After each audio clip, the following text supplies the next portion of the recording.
Bem-vindo ao programa especial História da Transparência há 25 anos. Sou a Marta Pelúcio, presidente nacional da ANEFAC, e a nossa conversa de hoje é com o professor Ariovaldo dos Santos, da FIPECAF. E vamos falar sobre os 25 anos do Troféu Transparência. Professor Ari, seja muito bem-vindo. Obrigado, Marta. Prazer estar com vocês aqui novamente, nesses 25 anos, durante os 25 anos, em todos os anos. Então, realmente foi um prazer que está se prolongando aí por bastante tempo. Sabe, professor Ari, que para mim é um grande prazer, eu não sei se o senhor vai se recordar, eu participei do lado da FIPECAF como aluna do primeiro prêmio Troféu Transparência há muito tempo atrás. Aos 25 anos atrás, não é isso, professor? Você foi nossa aluna, sabe do tamanho do trabalho que isso era, e você ainda tem um ponto negativo no seu currículo, que você acabou sendo orientada por mim na sua dissertação de mestrado. Né? Eu não esqueci disso. Verdade. Foi um grande prazer, na verdade. Bom, mas, professor, será que olhando esses balanços lá, essas demonstrações financeiras de 97, que foi a primeira avaliação que nós fizemos, comparando com 2021, o que a gente teve de grandes mudanças? As mudanças foram muito grandes, né? Elas foram grandes do ponto de vista de qualidade, com certeza. Eu acho que o prêmio ajudou bastante no período pré a gente entrar na internacionalização, quer dizer, a gente conhece e viu muitas empresas realmente buscando participar do prêmio, então não tenho nenhuma dúvida de que essa colocação do prêmio, essa possibilidade das empresas se verem na lista das vencedoras, foi bastante importante do ponto de vista de se tentar novas alternativas na hora de se fazer demonstrações contábeis. Eu não tenho nenhuma dúvida sobre isso. Mas e se a gente olhar especificamente para o contador, aquela pessoa que prepara isso, o senhor conseguiu ver uma evolução muito grande de 97 para agora em relação aos desafios dos contadores? O problema também não era só do contador. Quer dizer, eu entendo que o contador precisava ter muito apoio da sua diretoria. Eu não tenho nenhuma dúvida também sobre isso. Quer dizer, não adianta só o contador querer fazer e as empresas chegarem ao final e dizerem, olha, é o seguinte, não sou obrigado a publicar isso, não sou obrigado a publicar aquilo, etc., e nós vamos publicar o mínimo possível, porque cada página a mais que eu publico, eu tenho que gastar algum dinheiro a mais, e não é só no jornal de grande circulação, é também no Diário Oficial. Então, essa parceria entre o contador e a administração da empresa, a diretoria da empresa, ela foi extremamente importante. E, é claro, com a figura do contador, que depois, com a internacionalização, passou também a exigir, principalmente, a participação dos demais setores da empresa, né? Quer dizer, o contador, até então, era uma coisa que era uma busca mais ou menos isolada. Eu entendo que hoje essa busca é uma busca coletiva, onde o contador tem, obrigatoriamente, também que se servir das outras áreas da empresa. Bom, mas eu gostaria de ser um pouco nostálgica agora e relembrar alguns momentos importantes da história da nossa premiação. Então, eu vou pedir para a nossa produção colocar um vídeo e para nós lembrarmos um pouquinho do que já aconteceu. Produção, roda o vídeo aí.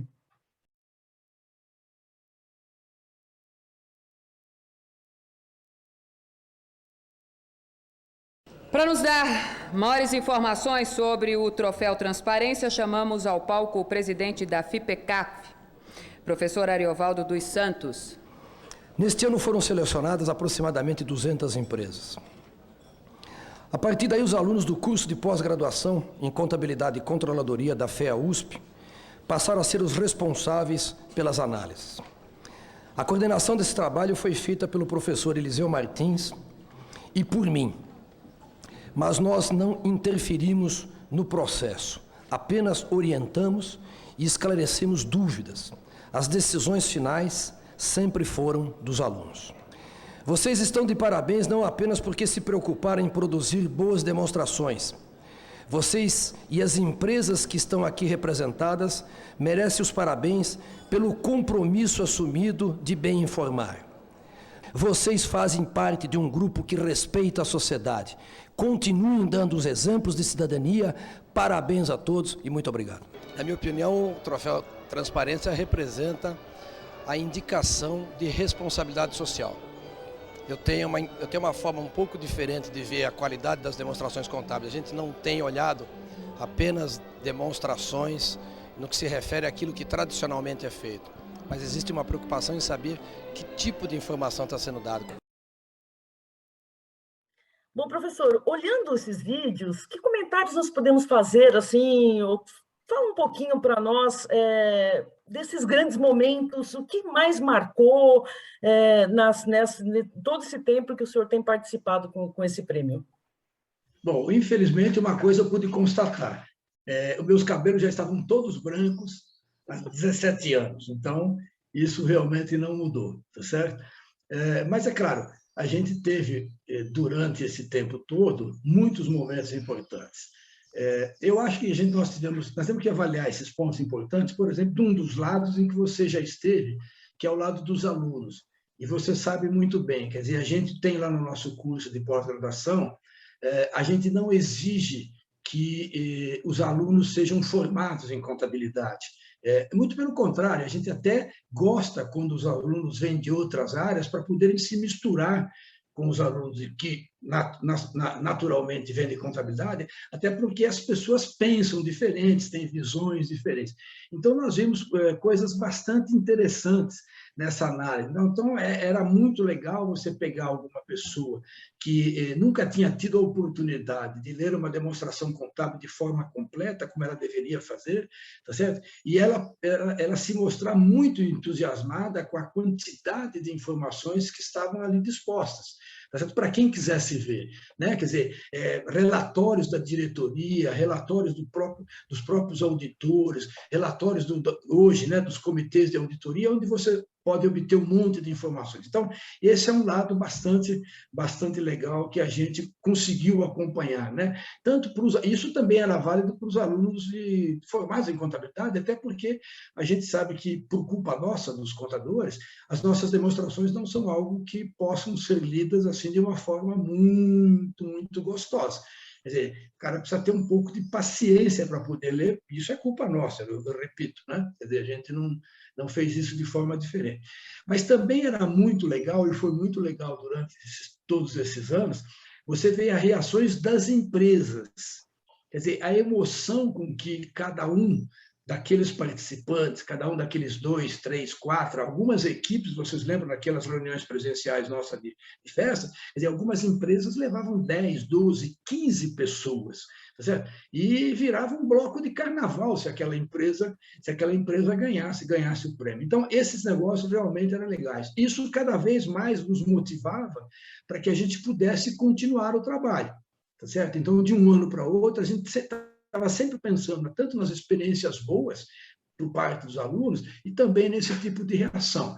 E não é incomum você pegar uma demonstração contábil nos dias de hoje e ver lá uma referência, principalmente nos relatórios de administração, uma referência elogiosa à participação e ter podido participar dessa festa como vencedor, né? Não como vencedor daquela empresa destacada, mas quer dizer, a gente sempre tem dito isso ao longo do tempo, que todas as empresas que chegam ao final, elas já são as vencedoras. Tanto é que, por isso mesmo, nós instituímos o prêmio para todas elas, não é? Não tem uma vencedora, são diversas vencedoras e todas elas são recebedoras, todas elas recebem o troféu. E também o contador acaba também fazendo jus a esse prêmio. Então, é muito legal você ver isso.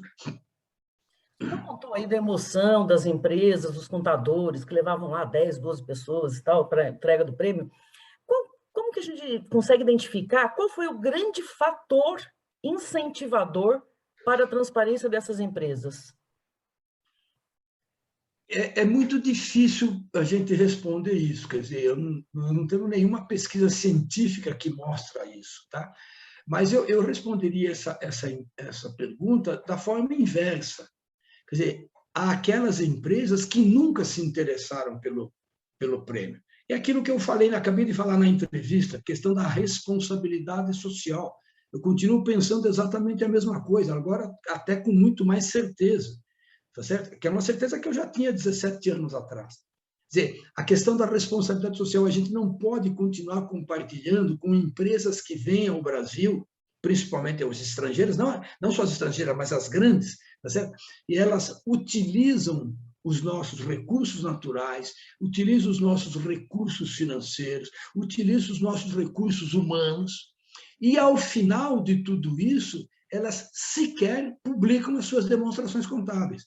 Quer dizer, elas não se dão ao luxo de dizer, de dar a conhecimento para nós, da sociedade, se elas são empresas lucrativas ou não, se elas são empresas endividadas ou não, se elas remetem dividendos ou não para suas matrizes, quanto desses dividendos, quanto disso é de remessa para fora. Quer dizer, nós não temos. Então, isso é aquilo que eu chamo de falta de responsabilidade social. Claro que nós também somos responsáveis por isso.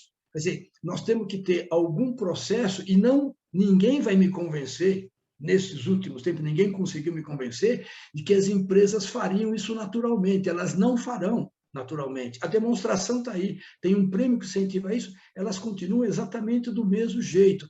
Algumas delas sequer demonstrando ou divulgando o valor do faturamento. Não interessa se tem lucro ou se tem prejuízo. Então, essas coisas me deixam um pouco indignadas. Eu prefiro comentar isso. Eu não consigo entender, por exemplo, por que as empresas, que são empresas chamadas concessionárias de serviço público, por que elas não são obrigadas a publicar suas demonstrações contábeis? Por que uma empresa que faz transporte de passageiro na cidade de São Paulo, transporte de ônibus, por exemplo, por que essa empresa não publica suas demonstrações? Então, isso não nos dá direito, não nos dará a conhecer, por exemplo, se uma tarifa cobrada num ônibus em São Paulo, se ela é cara ou barata. Eu não sei se é cara ou barata, porque eu não sei quanto essa empresa fatura, não sei se ela tem lucro, não sei se ela tem prejuízo, não sei se ela está endividada, não sabe nada. Então, você percebe, quer dizer, e é isso que eu chamo de falta de responsabilidade social. Nós não somos tratados de forma adequada por essas empresas. E eu estou falando das empresas de serviço público, mas eu poderia falar das empresas que vão buscar recurso no BNDES, tá certo? Quer dizer, são empresas grandes que buscam dinheiro que é recurso financeiro nosso, com taxas que os bancos privados não cobrariam, tá certo? Quer dizer, eles cobram muito mais, e ainda assim, nós entregamos o dinheiro para essas empresas e elas não publicam seus balanços. Ah, mas elas são uma empresa limitada. Tá? Eu sei que são limitadas. A lei não obriga, mas quem empresta o dinheiro poderia obrigar. Quer dizer, eu empresto dinheiro se esse projeto for aprovado, desde que você publique o seu balanço do ano anterior à concessão do empréstimo e do ano seguinte ao término do prazo do empréstimo. Durante todo esse período, você tem que publicar suas demonstrações. Você percebe? Então, é isso, a gente não consegue fazer isso. Quer dizer, é isso que seria que a gente deveria estar discutindo. Parabéns a todas as empresas que publicam as demonstrações, que vão buscar o melhor de tudo. Quer dizer, isso eu não tenho nenhuma dúvida. Mas eu não quero falar dessas. Essas nós temos falado nos 25 anos, divulgando os nomes delas, dando ênfase ao trabalho que elas têm feito, destacando a responsabilidade social que elas têm. Eu quero falar das outras. E, infelizmente, as outras são maioria. Esse é o problema. Mas, professor, o senhor comentou aí nesse vídeo de 17 anos atrás da responsabilidade social.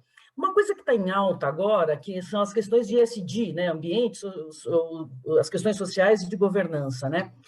Então, será que a gente não pode identificar que houve uma mudança da sociedade? Porque você está falando assim, o credor vai exigir, poderia empresa, publicação. Mas a própria sociedade poderia exigir, né? Então, a gente parece que sente um movimento de mudança, né, cultural da própria sociedade. Então, será que dá para a gente dizer que a transparência agrega valor a essas empresas que são transparentes? Eu não tenho dúvida que a transparência agrega valor. Isso eu não tenho dúvida, certo? Existem trabalhos publicados, e aí com comprovação científica, que, por exemplo, você consegue reduzir custo de captação na hora de pegar empréstimo. Legal. Mas o problema não é esse. Eu lembro que publiquei um trabalho, sei lá, 15, 20 anos atrás, onde eu nominava as empresas que sequer publicavam, sequer publicavam o faturamento das empresas no Brasil. Tá certo? E qual foi esse trabalho? Esse trabalho foi, nós pegamos, eu mais um aluno lá da faculdade, nós pegamos os balanços publicados fora do país de empresas que têm a sua subsidiária aqui. Tá certo ou não?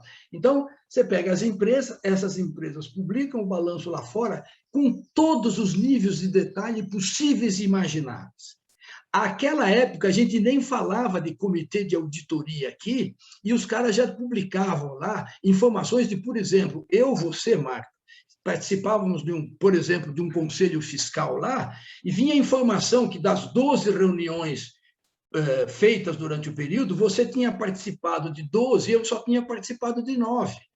Vinha lá os salários destacados, isso é uma discussão que a gente consegue saber que essa é uma discussão do salário da publicação, que a gente sabe que poderia ser aí alguma coisa para que a gente pudesse ter um sistema de sequestro ordenado. Então, eu concordo que isso daí no caso brasileiro, é discutível. Mas existe uma série de outras informações que as empresas publicam lá fora, e algumas delas com manuais de ética, com tudo, e aqui dentro elas não faziam nada. Empresas que estavam lá fora, que tinham as informações lá fora, tá certo? E que aqui dentro os caras sequer publicavam a demonstração contábil dela, sequer publicavam o faturamento, sequer davam para nós o conhecimento se eram lucrativas ou não. Então, isso é que me preocupa. Quer dizer, parabéns às empresas que agem corretamente. Qual é a expectativa que eu tenho do ESG? Tá certo? Eu honestamente, eu gostaria muito, muito, muito que desse muito, muito certo.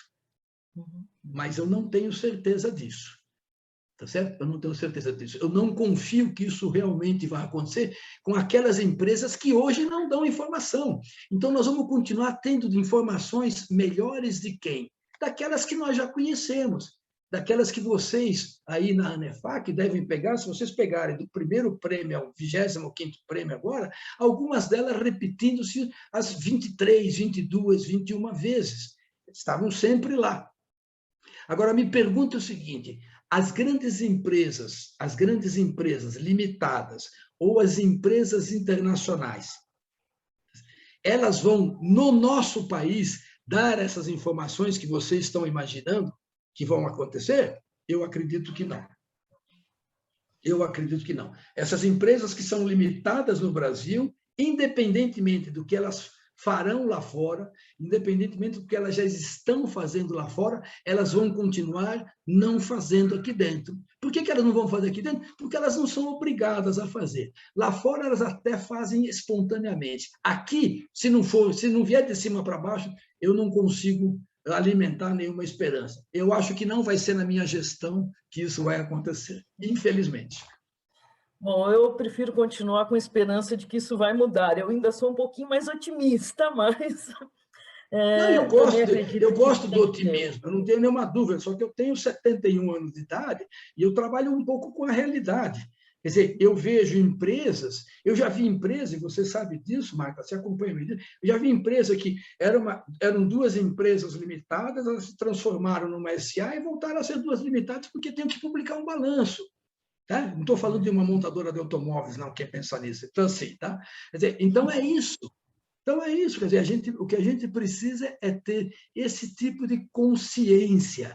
Mas essa consciência, infelizmente, para nós tupiniquins, ela não é respeitada por quem vem lá de fora. Infelizmente, é isso. Eu não gostaria de estar dizendo isso, mas, infelizmente, eu tenho que dizer. Bom, tá bom. Vamos aguardar o que os próximos 25 anos desse prêmio nos dirão, né? Professor, eu gostaria agora de voltar um pouquinho nos alunos, nos estudantes. O senhor comentou aí que tem até muitos alunos que nem são da área, às vezes que participam do prêmio e tem toda essa evolução. Vamos pensar um pouquinho em educação continuada. Quais os desafios que as instituições têm, que a FIPECAF tem, com relação à educação continuada, para que possamos contribuir com transparência? Veja, o nome educação continuada ele é bastante, entre aspas, recente em relação à minha idade, tá certo? Mas na minha cabeça isso sempre esteve presente. Se você me perguntar, por exemplo, como é que eu escolhi ser professor? Como é que eu escolhi para a carreira didática? A minha resposta é: eu não sei, tá certo? Eu não sei. Mas eu sei o seguinte: eu sei que quando eu me formei em 1972, já vai fazer 50 anos, né? Quando eu me formei em 1972, a minha decisão foi: eu não posso sair da escola, eu tenho que continuar na escola. Tenho que continuar na escola de algum jeito. Bom, primeira solução que eu encontrei, eu tinha feito um curso de economia, falei, agora vou fazer um curso de contábeis, pelo menos uma complementação, eu já era técnico em contabilidade, fui fazer curso de contábeis. Legal. Mas e depois de contábeis? Eu me formei logo no ano seguinte, a gente aproveitava as disciplinas e tal. Então, uma única forma de você continuar dentro da escola é virando professor. E foi essa a escolha que eu fiz. Você falou, eu então vou tentar entrar na carreira acadêmica, tá certo? E depois as coisas foram acontecendo. Eu acho que a questão da educação continuada não é só essa questão da relação que você tem hoje, da obrigatoriedade, dos pontos que se é obrigado a fazer, etc. Eu acho que a educação continuada deveria ser alguma coisa que nós deveríamos ter como algo necessário e prioritário para a nossa carreira. E não é a carreira acadêmica, não é a carreira de alguém que queira ser professor, não é. A carreira profissional.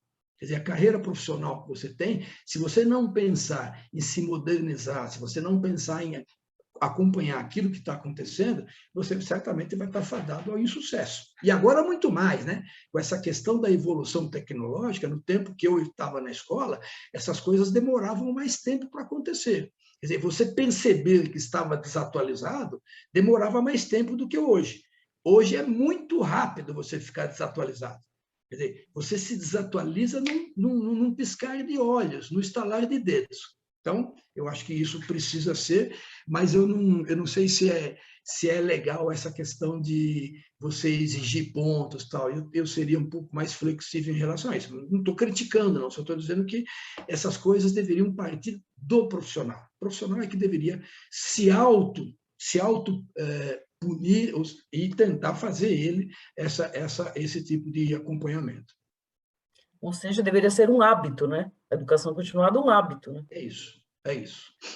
Bom, professor, para encerrarmos aqui o nosso podcast, eu gostaria de ouvir as suas palavras finais e como uma recomendação, quem sabe, porque o senhor é um dos grandes líderes dessa premiação. Então, sua recomendação para as empresas aí, suas palavras finais, por favor.